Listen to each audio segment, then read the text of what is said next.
A hétvégén rendezték meg a Strandok éjszakája nevű rendezvényt az ország 40 fürdőjében.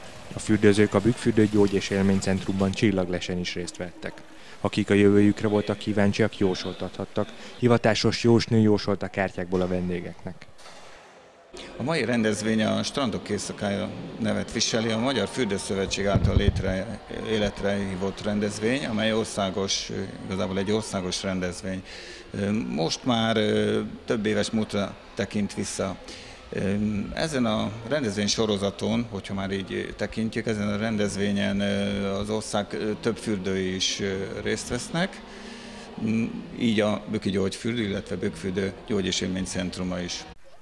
Az éjszakai fürdőzés virágkorát éli napjainkban. A Bükki Élménycentrumban ez már nem az első alkalom, hogy éjszaka várják a fürdőzni vágyókat. Ezúttal a jóslás és csillagles mellett koktélbár és filmvetítés tette színesebbé az estét.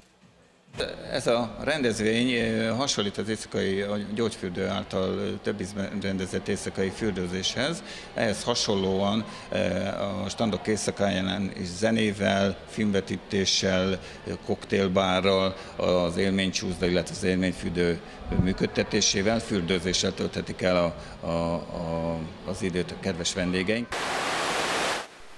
A csillagles után mi is jósoltattunk. Arra voltunk kíváncsiak, hogy az 50. évfordulóját ünneplő Bükkfürdő Gyógy- és Élménycentrum mire számíthat az elkövetkezendő 50 évben.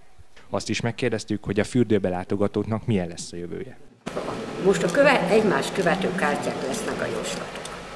És ahogy összekevertem a kártyát, ugye itt is azt mondjuk, hogy az itt lévő dolgokra, anyagi dolgokra, a fürdővel kapcsolatban jósolunk. Remények, hírek hosszú távon.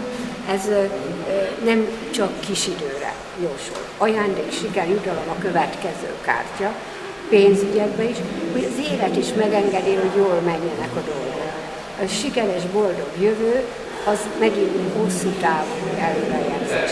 És mivel itt piros kártyák jelennek meg, az érzelmi dolgokra is utal, tehát ide szeretnek jönni az emberek, és akik itt vannak, azoknak a jövőjére vonatkoztatva is jól jön a kártya.